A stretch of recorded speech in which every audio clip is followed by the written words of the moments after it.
Guys, we got here, it's a cook chamber, got 55 in length and 24-inch diameter, so you know the drill. We're going to cut out the door on this thing and then get it all nice and cleaned up and move along from there. Let's do this.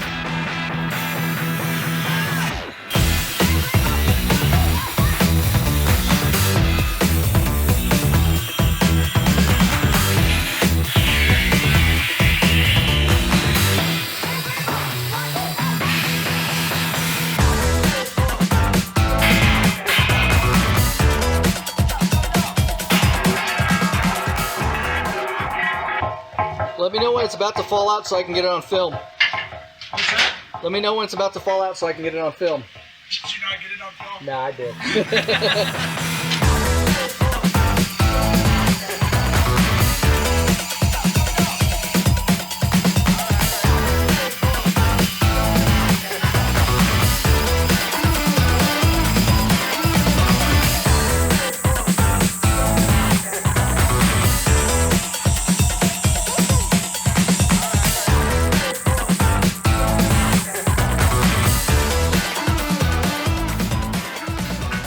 Is what we got going on. Been grinding this thing down.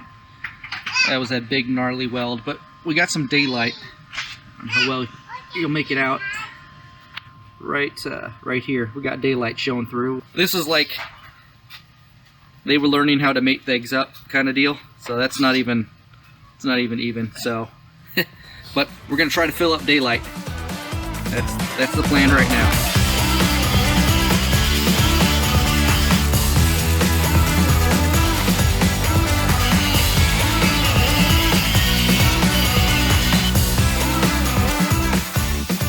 Decided to do is go ahead and fill all of this in. You can see this is some that we've already done.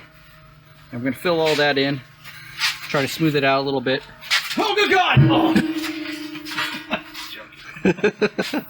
And just try to smooth it out. And it's not going to be perfect because, I mean, these weren't mated up perfectly. Because we're not perfect. And we're not perfect, and that's okay. But it's kind of an experiment. I'm just seeing how far we can push things and how far we can even them out if they're ugly like they are. So enjoy.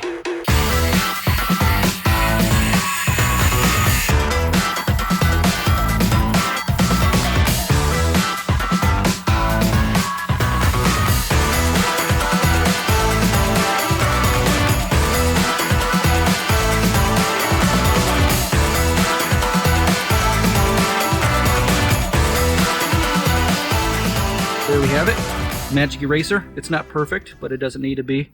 You can see if you come across an ugly piece of crap pipe like we did, doesn't take a whole heck of a lot. A little bit of elbow grease, fill it with some weld, and it's good. Now I'm going to try this thing. This is actually a masonry disc, so I'm going to hit this whole thing right here with this. And we're going to see how well it removes mill scale.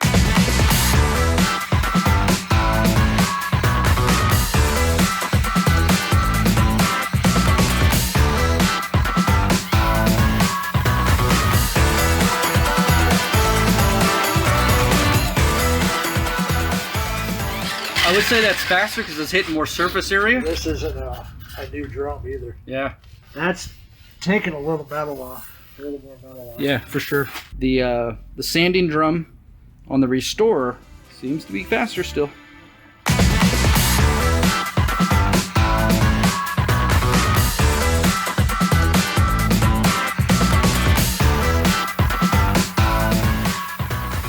All right, here's what we got. This is what we stopped at.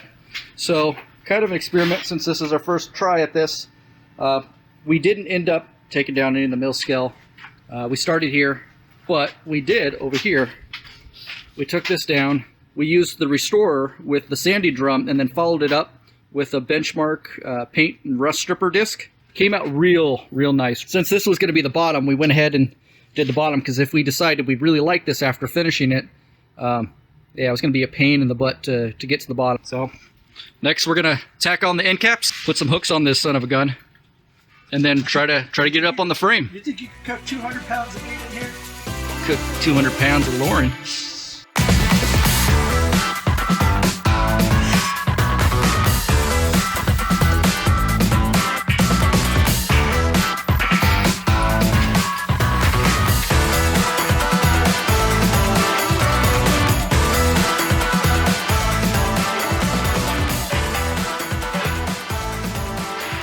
It's up, it's on the frame.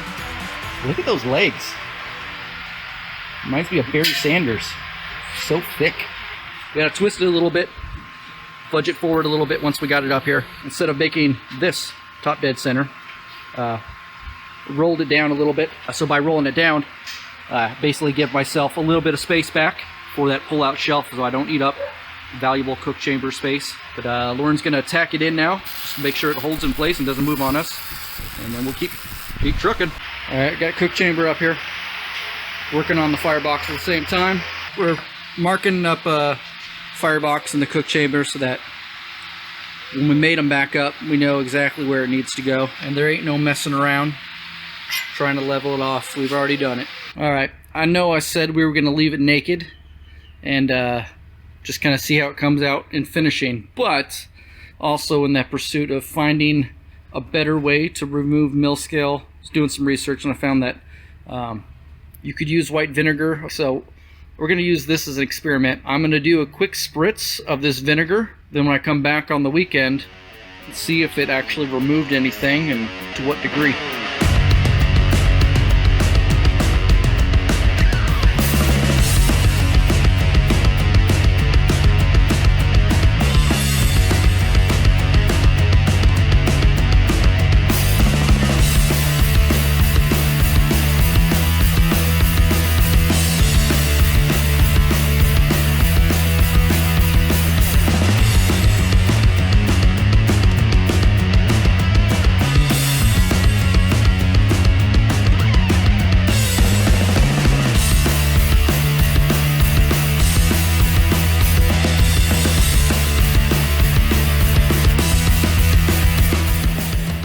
So, not as exciting as I was hoping it would be.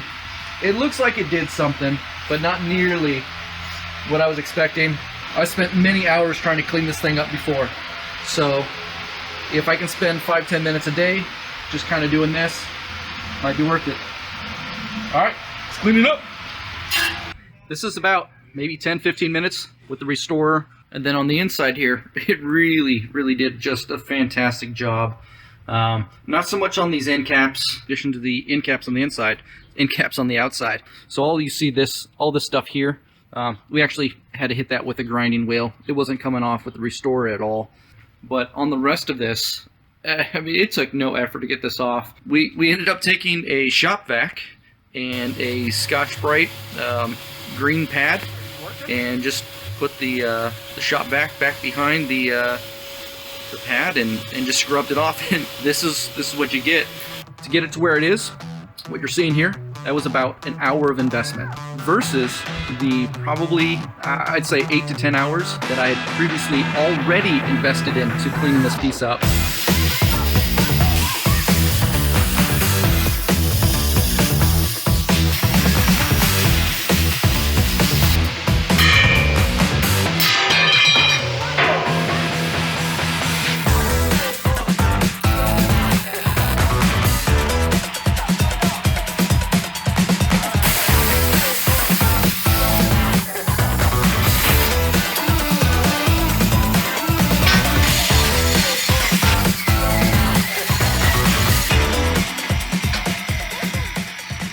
So what we got going on here is we got this all cleaned up, still hot.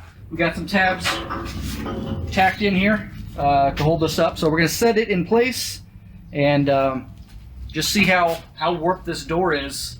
Hopefully it's not too bad, so we don't have to bottle jack and chain it. We'll find out.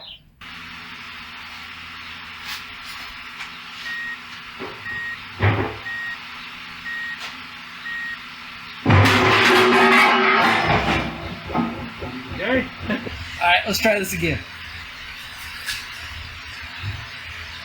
Drop. 1, 2, 3. But that worked. Yeah, guys, do that. Don't forget that part. If you rolled it forward, and probably even if you haven't rolled it forward, if you're doing flanges on the outside, like we're gonna do, save your toes, put a little retainer in there to keep it up. After taking a look at this, it looks like what's going on is these ends here, they seem to flare out a little bit. In the middle, it's holding solid, But then again, the same thing on this end. It's flaring out a little bit, so we're gonna try to get this thing into shape. Is this chain rated for this?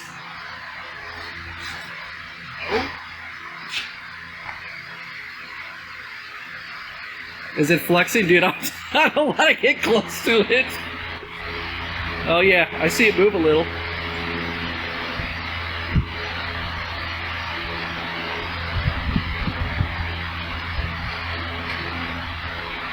Yeah, you're moving it.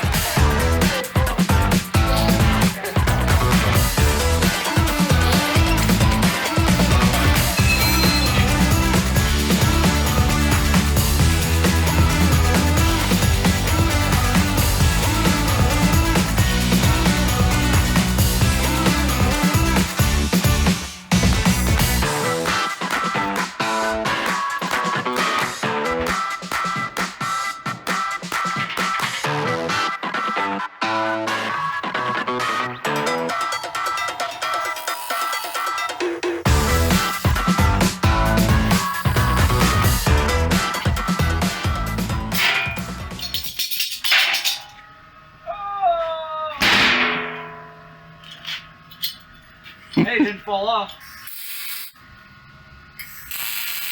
You're gonna, oh dude, that. Is it a little weighty?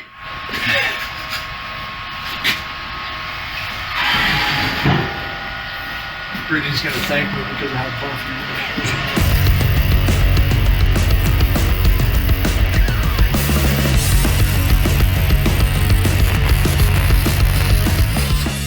Alright, so one of the things that Lauren was working on behind the scenes while I wasn't here is actually what I think is one of the cooler parts of this build, and that's how to handle this heavy door.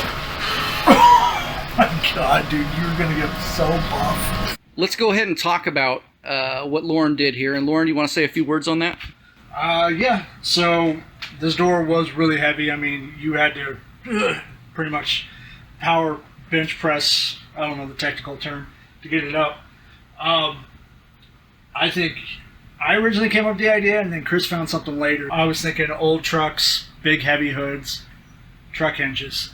Now, unfortunately, we already had the end caps already on, so it was really kind of guessing what the geometry was going to be, and who knows if it's right. All I know is it helps. It probably takes about 20-30 pounds off that lid of for lifting force.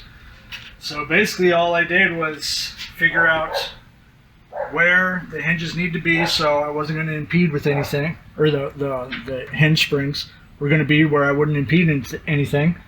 Then just made a mounting point, made sure that I was even here, even there, and then I just pretty much bolted it in, brought it up here, and that's where I ended up tacking these little brackets, bolted it together, did one little quick lift on it. Nothing seemed to bind up, seemed golden, so zipped her in, and it really worked out. It is either a happy accident or supreme ingenuity. Who knows? I mean, Happy accident. Miracles happen every day when you're working with me. And we'll leave you on that note. I hope you all enjoyed the video. Remember, like and subscribe, and take care.